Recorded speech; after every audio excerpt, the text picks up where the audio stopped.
So tonight, I'd like to focus on how to choose the perfect pot for your plant and how you can adapt a pot that's not so perfect. And I want to start out by explaining why that matters so much. And to really understand that, we have to go back and look at how the ancestors of the vast majority of the orchids we grow now grew in the wild. So, with the exception of the very few terrestrials, they grew either in trees or on rocks. And the common denominator there is that their roots were exposed or at most covered by a shallow little pile of leaf litter. So when it rained, those roots got really drenched. But then they quickly dried out because they were exposed. And many of the areas in the jungle or the grasslands where orchids grow have a lot of wind. And so that constant air movement really quickly dries the roots. And then it rains and they get drenched, and then they dry out. And it goes on and on and on. So for our convenience, we take these precious roots and we stick them in a pot and we cover them with bark and moss. And then we water and we water and we water. And all of us who've been growing for any time know that if we don't let those roots dry out, they're going to rot. That single thing sends more orchids to the compost pile than I think any other factor. And so most of us learn, I learned the hard way, that when you are growing, or, Michelle, I think you're getting some background noise. Could you possibly mute? Thank you.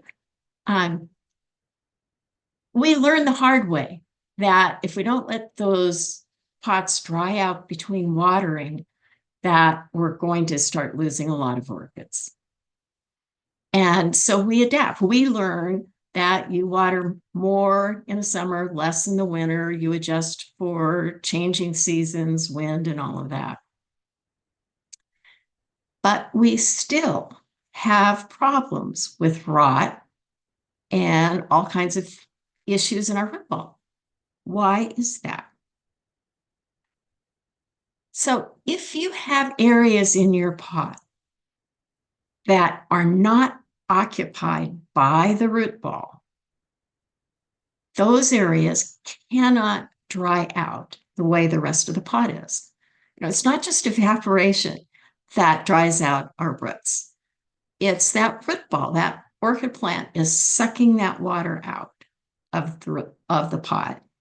And if the roots don't reach like the bottom of the pot, that area is going to stay wetter and longer, and your pot will never dry out evenly. Then you're going to have fungus and bacterial issues starting down there. And that's a perfect breeding ground for those kind of issues. And they're going to get into your root ball. And by the time you see it in the foliage, by the time the damage has gone that far, your plant is in a downward spiral that can be really hard to reverse. And you can lose years, and you might lose the plant. So the pot really, really needs to be the same size and the same shape as your root ball. And at this point, I'm going to share my screen.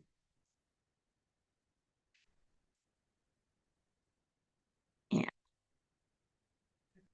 we'll start our slideshow. It's critical that that root ball occupies every part of the pot, including the bottom, so that it completely and evenly dries out. What that means is that there is a perfect pot for every root ball. You're going to find that most of the time you don't own it. So successful repotting is a combination of understanding what that perfect pot would look like, and then knowing how to compensate because the one you have is a little too wide or a little too deep or a little too square or whatever. And that's what we're going to chat about tonight. So let's start by looking at one of my plants. All of the photos tonight are my plants. This is a Laelia halbingeriana. But for a few minor things, this plant looks like and grows just like Laelia or Schomburgkia superbiens. It's a great big thing. And you'll notice that it has a very linear rhizome here. And in just a minute, we're going to see that it also has a very linear root ball. So in this big round pot, there's no roots in this whole section of the pot here. There's no roots over on this side of the pot. The roots basically occupy just the center of the pot. And now I'm at a point where I have to repot this because it's climbing out of the pot. And I don't really want to divide it. I like having a specimen plant, and I like, that requires that I keep as many growths together as I can.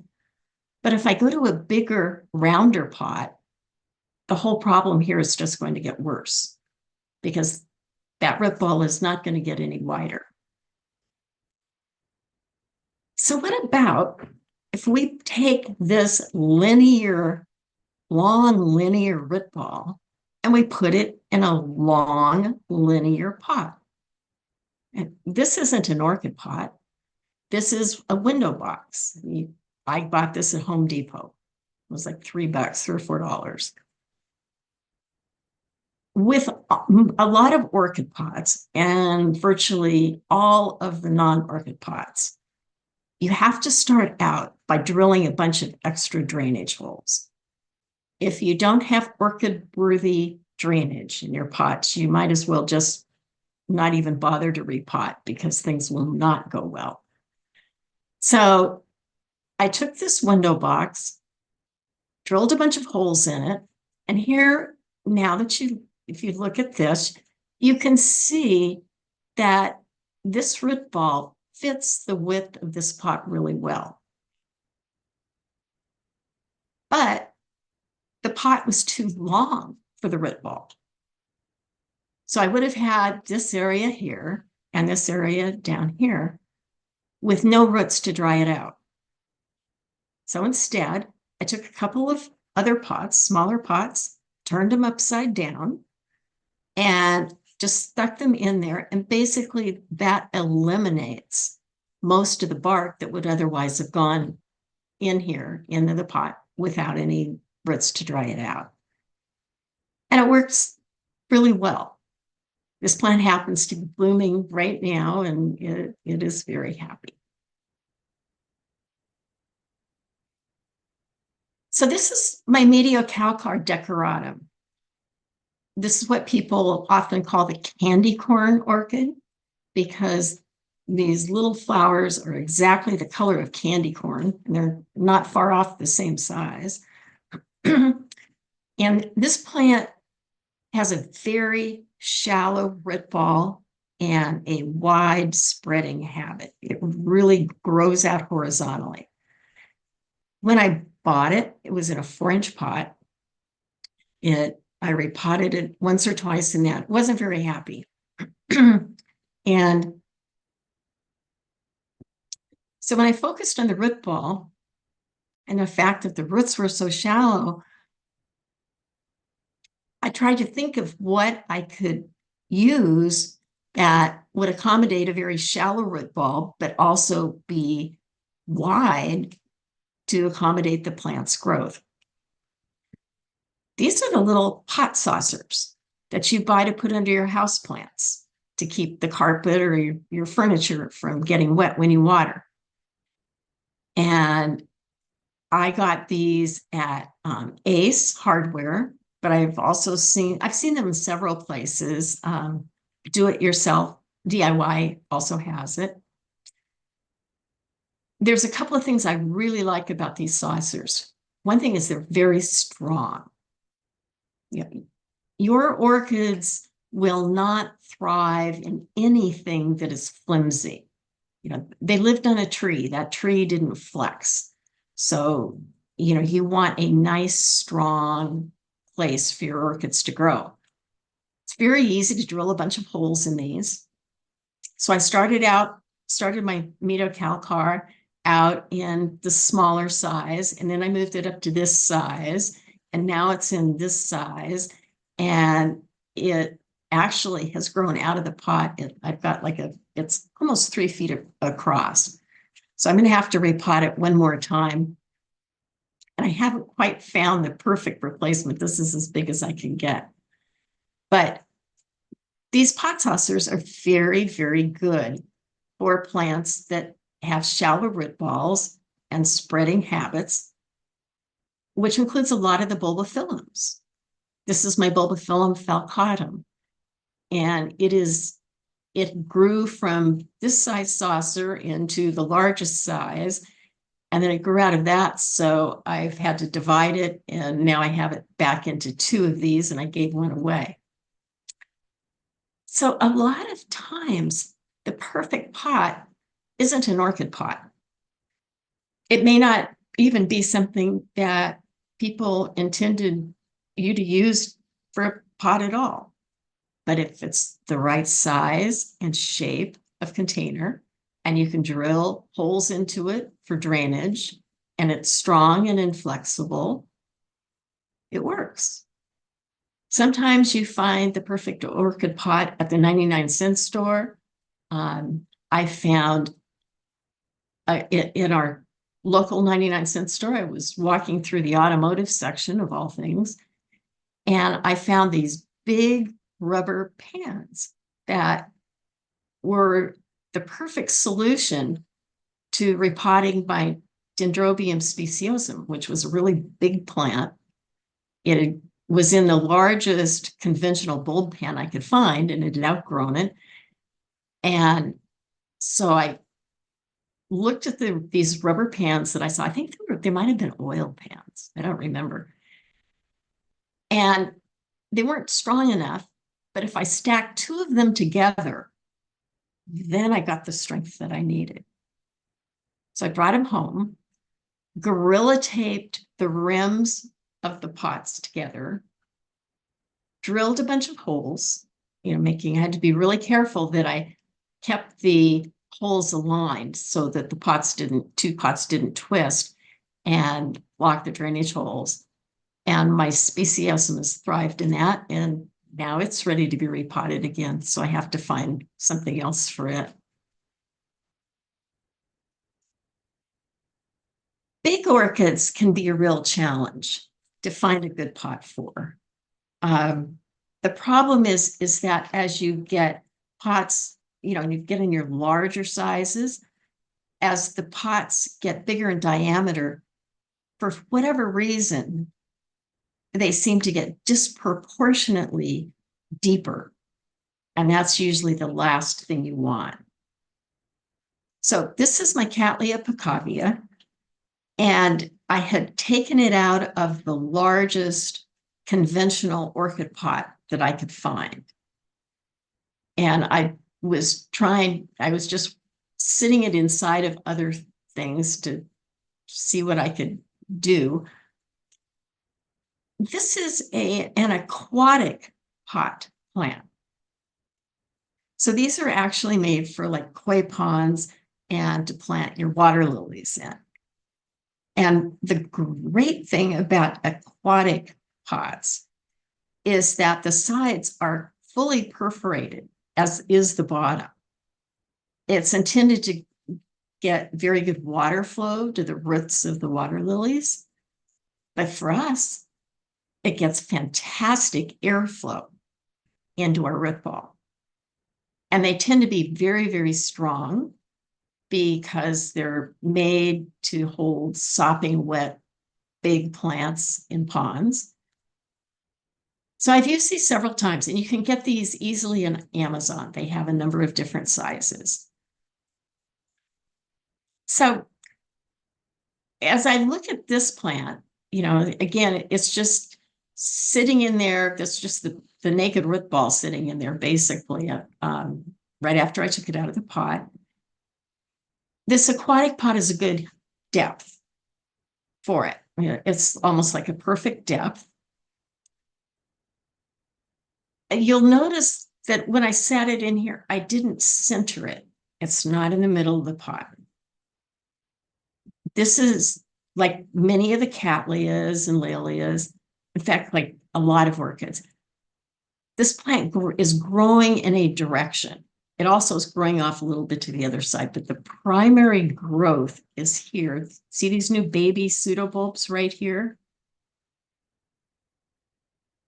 I push this pot back, or the plant back into the corner, so that the part of the plant that has the most new growth has as much room as possible to move forward.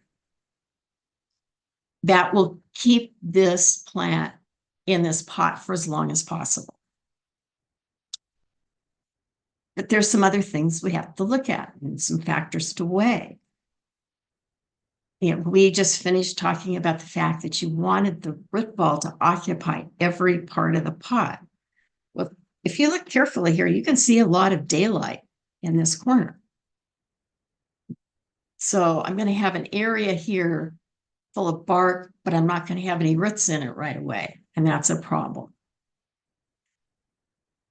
I compensated for that by using a larger bark in this corner.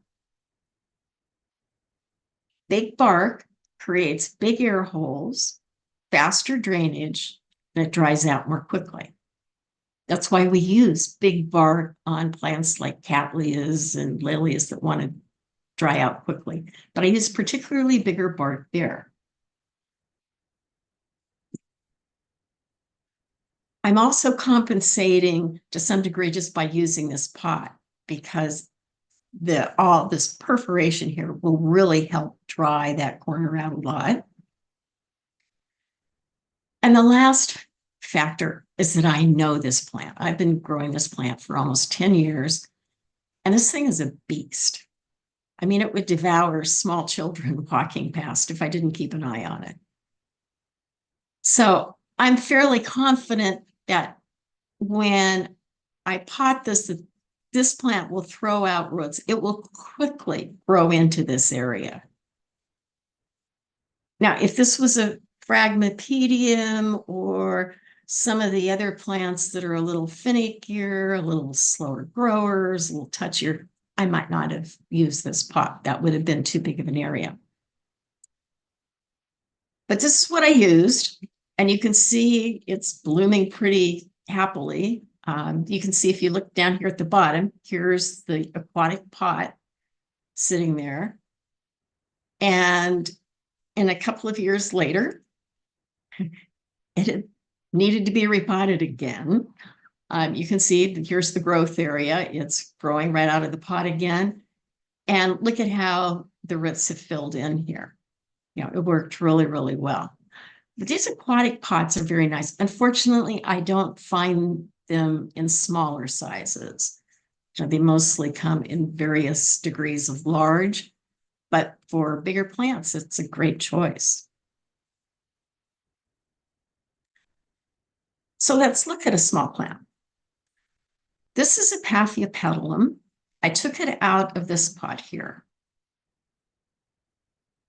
If you look at the depth of the root ball, this whole part of the pot had no roots. And this plant is talking to us pretty loudly about that fact. If you look at the roots up here, right at the top, the ones that were right at the top of the pot where they had a lot of airflow, they're gold and fuzzy. That is the epitome of a happy path root. If you've got gold fuzzy roots on a path, that's happy. But if you look at the roots that were farther into the pot, they're dark, they're black. You can't really see it easily here, but a lot of them are broken. So plant that was right up here at the top is pretty happy. That part of the roots, they were good. The part of the roots that are in this part of the pot, not so happy at all. And this part of the pot stayed wet, and we got no growth down in there at all. So I put it into this pot, which was a much better fit.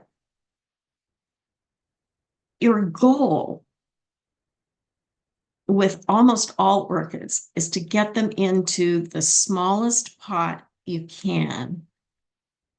That will give them a little growth, and that includes the depth. The depth of the pot is almost more important than the width a lot of the time. So here he was trying to put a square root ball into a round pot. It's, a square peg into a round hole, basically. And there's a trick to that. If you take your root ball and you kind of tilt the plant a little sideways, so you get one corner or one part of it down into the pot, and then twirl. Just twirl it right down in. And that, a lot of the time, will allow you to get a bigger root ball into a smaller pot. If the roots are really stiff, you can get them a little wet. That will often make them more flexible.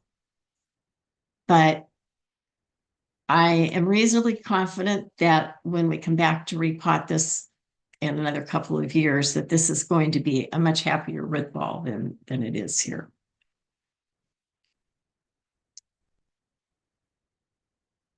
So how bad can it get? Here's another Paphiopedilum. Do you notice that this root ball is white? I mean, this is, here's the bark. That's what the bark ought to look like. The bark is all white. The whole root ball here is covered with a fungus that we typically call snow mold. And you can see right here, here's the active growth ends. You can see this little fuzzy stuff where it's starting to reach out over the, little bit of remaining brown part of the bark here. So this whole root ball has basically been attacked with this miserable fungus that is so common actually in orchids. It's interesting that when this starts, you'll take your pot out of the plant and you'll just see a string or two. I mean, it actually looks like a thread. It looks like a couple, one or two or three little white pieces of sewing thread. And when you see that, that's a red alarm. That is bad stuff. When you're dealing with this, you want to very, very aggressively clean off your root ball. I personally, particularly with Paphiopedilums, I'm kind of a root preservationist. And normally, if a path wants to hang on, if the roots are kind of stuck to a few nuggets of bark, I just leave it alone. But not when I've got this. You want to clean this root ball off completely. And then when I go to repot, I'm going to put it in a much smaller pot. Again, the smallest possible pot that I can fit it in.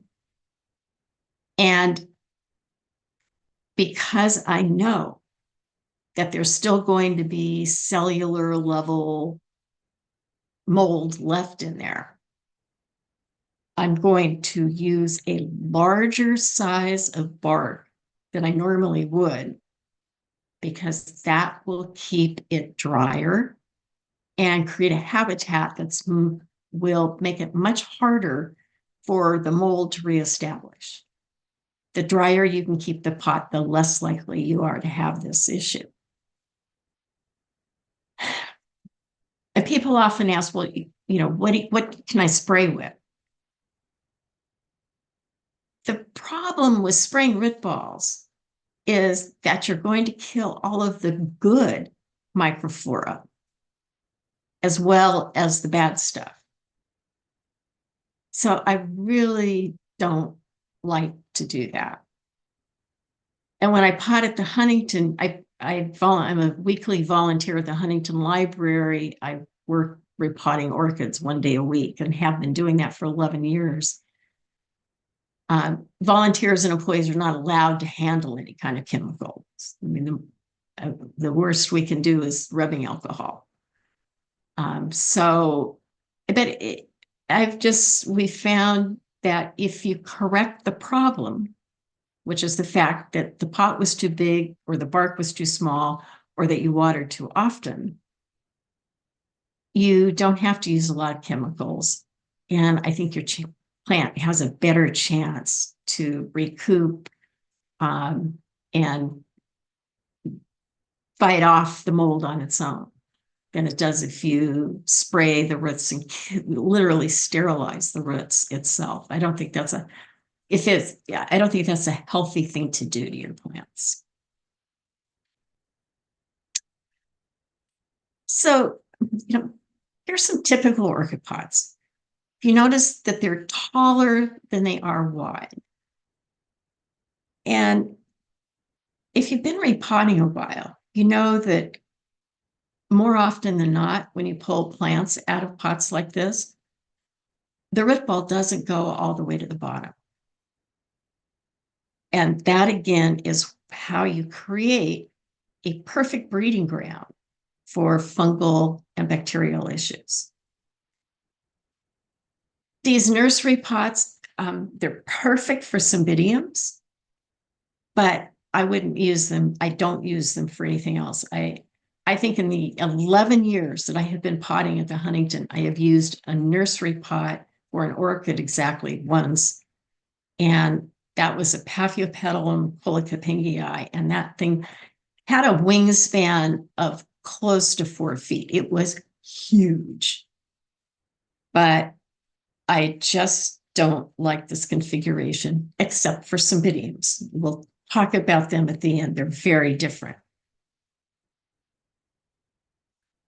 My favorite pots to use are bulb pans, which are wider than they are deep.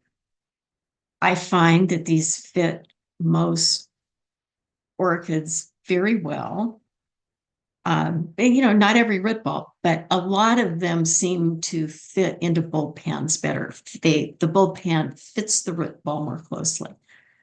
I have a number of phragmipediums, Paphiopedilums, I have angraecums, I have cattleyas, laelias. I mean, I have so many different kinds of orchids growing in these.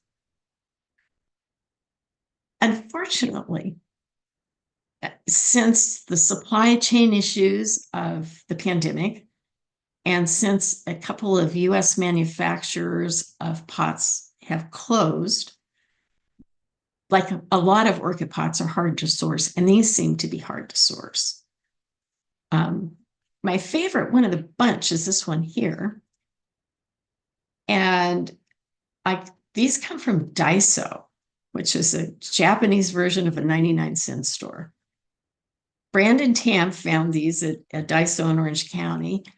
And I used to have to go to Conejo Park to get one. Now we have a Daiso in Thousand Oaks. And I don't know if there's any up around you or not, but these are great pots. They're very sturdy,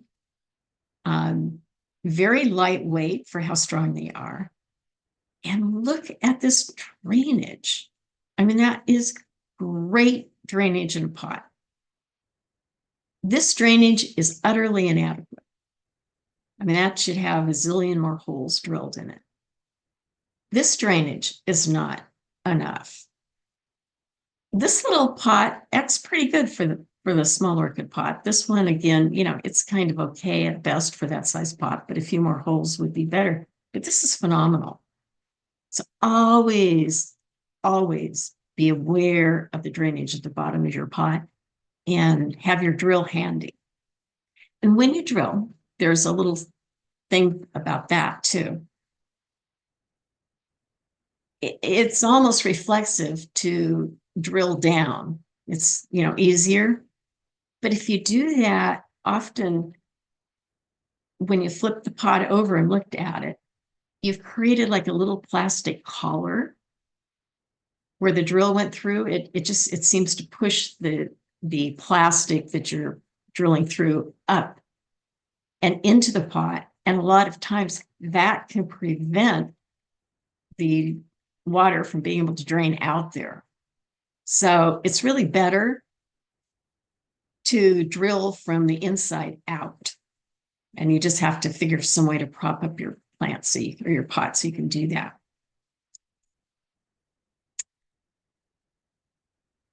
So you have now looked as hard as you can for the perfect pot to match the size of your root ball, and the pot is still too deep. I mean, that is just going to happen a lot. So there's ways to compensate for that. The best probably is to fill up the bottom of the pot with inorganic material.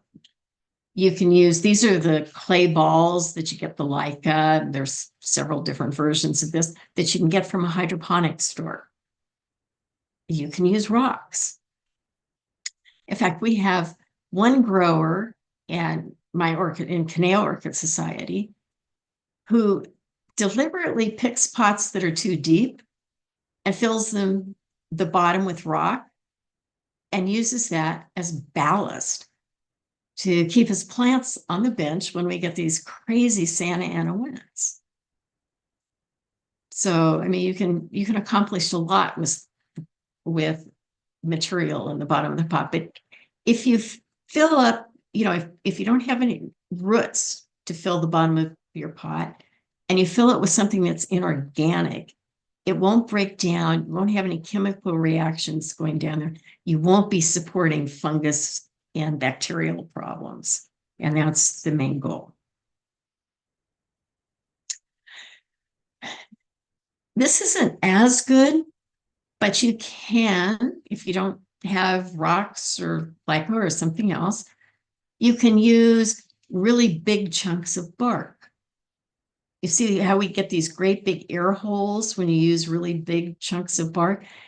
That helps the bottom of the pot dry out faster than the rest of the pot. And hopefully you will eventually reach a point where the bottom of the pot dries out fast because it's got really big bark, and the rest of the pot dries out fast because it's got a lot of roots in it. And that can work as well. But eventually this will break down. So it's not quite as safe as using rocks or inorganic material. Another thing that you can do, and I do this a lot, is use upside down pots. Basically, what you're doing is you're just reducing the amount of bark that's there to get wet, and you're replacing it with airspace. Some of you who've been growing for a long time might remember the old air cone pots that had a cone coming up from the bottom into the root ball and had large slits. And the idea was you were getting airflow up into the center of your root ball, which is a good thing. And you can kind of duplicate that with using these little perforated pots. If you just center these pots over the hole and make sure that it stays aligned. I used to do this a lot. And the downside is that your roots grow in through all of these little spots. And then when you go to repot, they make you crazy. So I still use the upside down pots, but I use solid pots now. I use small solid pots, and I just find it creates fewer problems over the long haul. So let's come back to where we started with our Laelia halbingeriana, because I want to talk about something else here that is really, really important. This plant is definitely telling us that it needs to be repotted. I mean, it's walking right out of the pot here. But it is also telling me that it needs to be repotted now, that this is the right time of the year to repot. And the way it's telling me that is with these little tiny baby roots. To understand why those little baby roots are so important, we have to go back out into the jungle where the ancestors of our orchids grew. So, as we already said, the ancestors of our plants either lived, the vast majority of them, either lived in trees or they lived on rocks. But wherever they lived, they never moved for their entire lives. Fred Clark from Sunset Valley is fond of saying that orchids never jump from tree to tree. And yet, we move our plants all the time because we put them in pots filled with bark. The bark degrades over time, and we have to repot, or the bark will break down and it eventually will smother the plant and kill it. But it's a big, big deal to the roots of the plant because as bark ages, particularly as it ages in an orchid pot, where it's being watered and fertilized and it's got roots and it's got all this microflora, that bark changes. The chemistry of the pot changes over time. The pH changes, the water retentiveness changes, the microflora in the pot changes. And when we move this plant from the old pot and the old bark into brand new bark, the orchid roots that always in the wild would have lived in the same place their entire lives, those roots have never evolved to adapt to change. They have never grown the capacity to move from one pH to another pH, from one set of microflora to another microflora, because in the wild, they never would have had to do that. As a result, the old roots on this plant will not be as efficient in the new pot as they were in the old pot. But yet we have to move them, or otherwise the bark will just keep getting worse and worse and worse, and then it will eventually kill them. These new baby roots have never adapted to the old bark. And they're going to grow down into your nice, beautiful new bark and think that is the cat's meow. They're going to think you potted them in a big pot of chocolate. And these new roots are what will power the plant through the next year and the next cycle of growth. If you wait until these roots have matured and there are no new roots on the plant and you repot at that time, you really put the plant at a disadvantage. So this is a really important factor when you're repotting. Now, plants vary. Some plants are extremely sensitive to this. So, the cattleyas and lilias tend to be more sensitive. If you have what we call bifoliate cattleyas, which have two leaves at the top of each pseudobulb, as opposed to cattleyas that just have one leaf at the top of each pseudobulb, the two-leaf group, if you repot them when they don't have new roots, those plants will get even with you.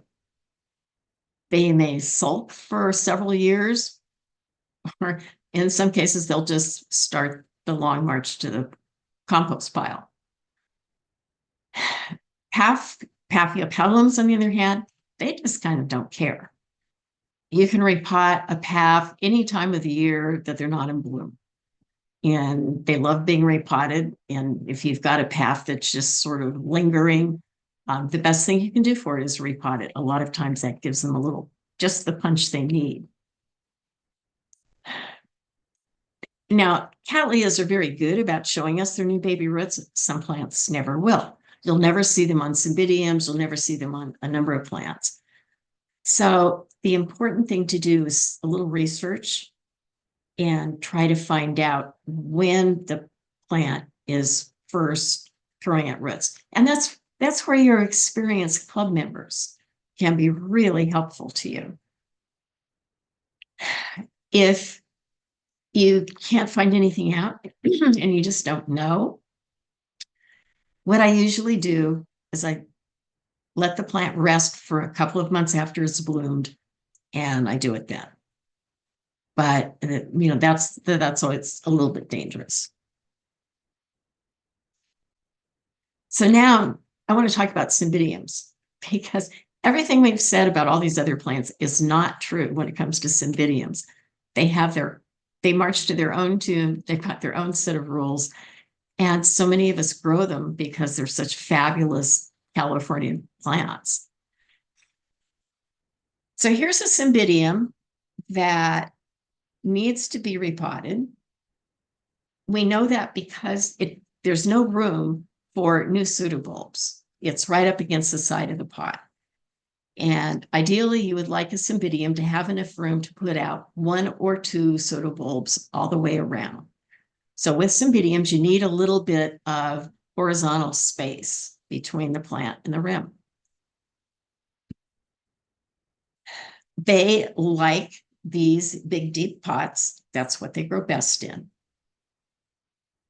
And when it's time to repot and you wrestle this thing out of the pot, you're going to do something radically different from the way I repot anything else. And I've learned what I know about cymbidiums from George Hatfield, who is probably the master grower of cymbidiums in this country. And it's a little shocking, but George uses a machete. You want to take something very, very sharp, and you literally whack off the bottom 50 or 60% of the root ball.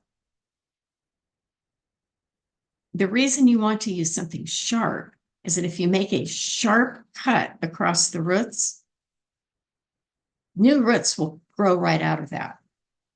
But if you mash the roots or squash them while you're sawing through, then it won't, and your plant will have a much harder time.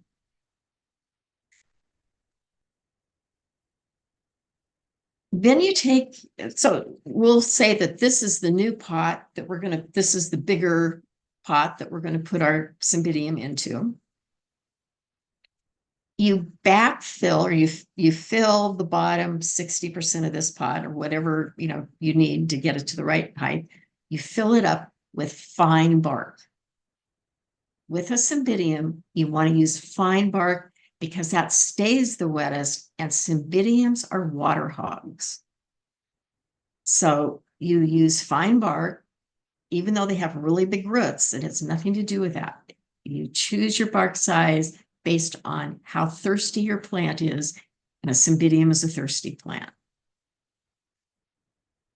Then you set your cymbidium in on top of that, and you backfill around the sides and you mash it down as hard as you can. I'm talking about the bark that you sit around the side. You just jam every piece of bark that you can get in around the sides.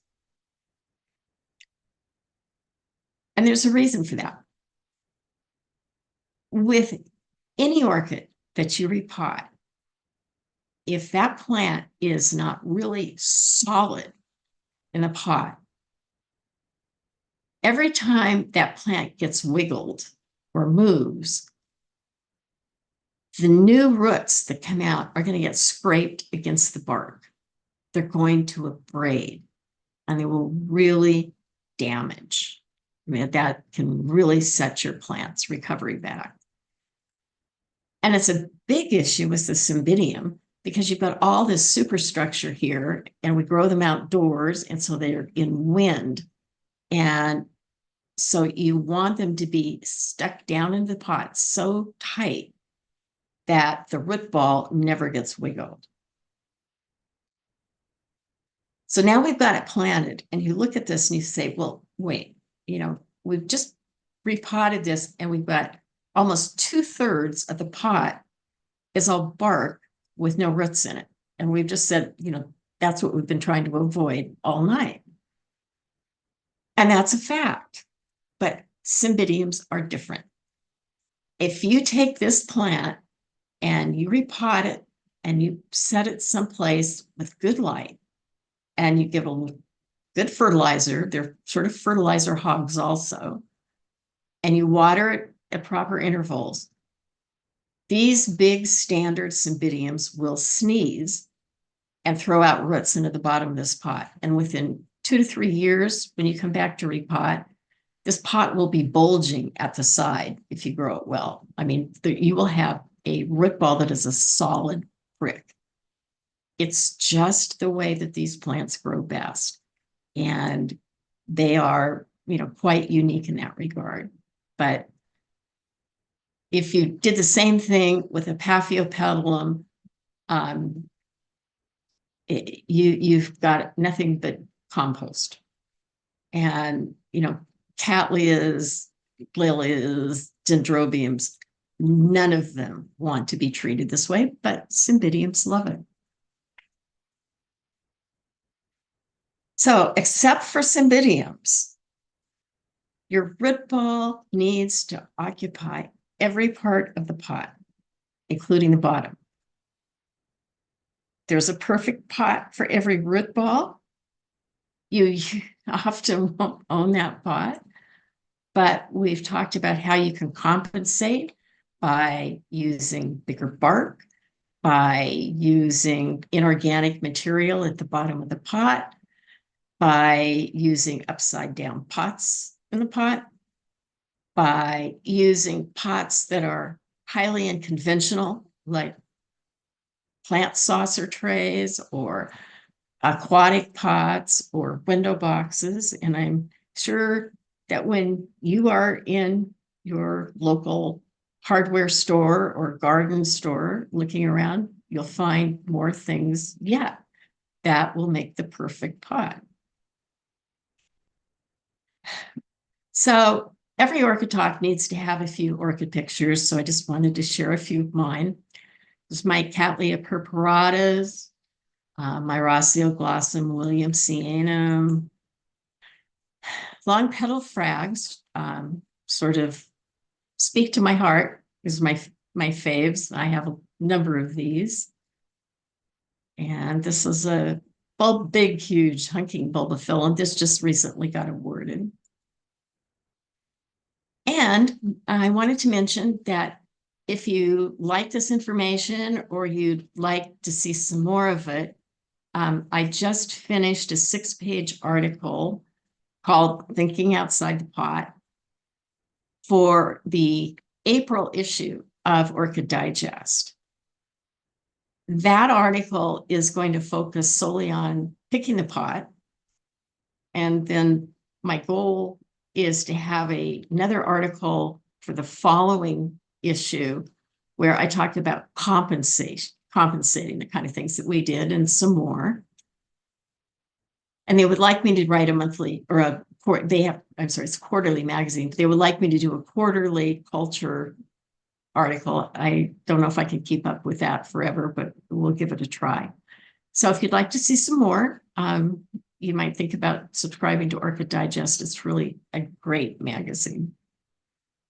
And with that, if anyone has any questions, I would be happy to take them.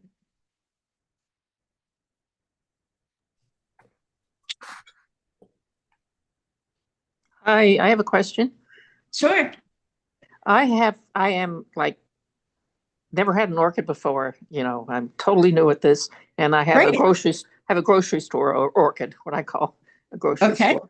Okay, and it clearly needs to be repotted. The roots are sprouting out of the pot.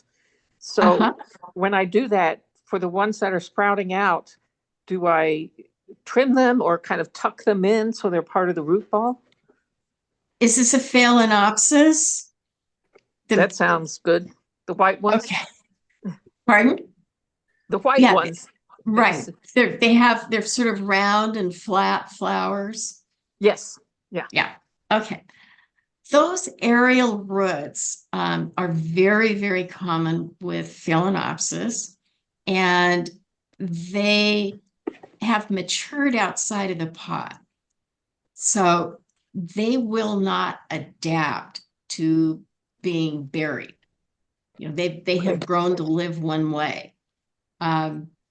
You can cut them off, but every time you cut a root, you open a pathway for some sort of infection. So it's somewhat safer not to, but a lot of times you can get away with it.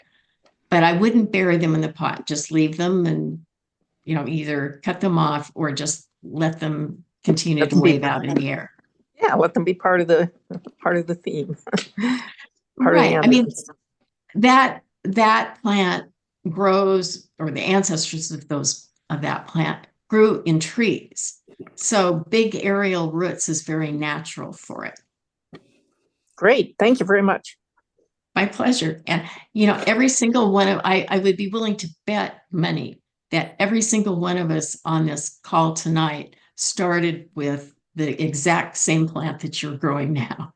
See, it's a steep, slippery slope. Be careful. Hi, Gayle, I have a question. Sure. It doesn't matter, or what's your recommendation on different kinds of materials for pots? Plastic, ceramic, good question. Metal. What do you think? I much prefer to pot in plastic. And then if I want to have a decorative pot, I just sit the plastic inside of it. A lot of people back east pot in clay pots. And they do that back east because it tends to drive the plant out. Mm-hmm. But we live in a desert, and that's the last thing we want to do. And the thing I really dislike about clay pots is that with cattleyas and paphs, many of those where the roots tend to grow to the outside and they'll adhere to the pot, I can get those roots with minimal damage off of a plastic pot. But boy, when they stick to a clay pot, you're just going to lose the roots. You'll do so much damage by the time you get it off that you just have to pull the roots off, and it's nasty. Okay. Makes sense. Metal and ceramic, in theory, you could use them, but it's very difficult to find a ceramic pot that has adequate drainage. I've never seen one with enough drainage. So what I do, if you know, if I want to display an orchid in the house, I'll put it in a pretty pot. I'll take my plastic pot and just drop it into a ceramic pot. And then when it's time to water, I take it out of the ceramic pot and water it, you know, in its own pot. Does that make sense? Yep, absolutely. Perfect. Yeah. Thank you. Appreciate it. Thank Sure. you. Gail, I have a question. Julie Walters Sure. here. Sure. You were showing the bulb pans, the different sizes, Uh-huh. and the ones with the many holes in them. Where Right. is that you got that? It's a store called Daiso, Daiso. They're sort of scattered throughout California, and ever so sadly, they just took down their website. You used to be able to order online, but as I you know, I don't know if there's one up by you or not. And you know, you may find something equally fabulous in your own garden centers. But boy, that's a great pot. I have never seen something sold as an orchid pot that was that good. Thank you. Uh-huh. Anybody else? This has been fun.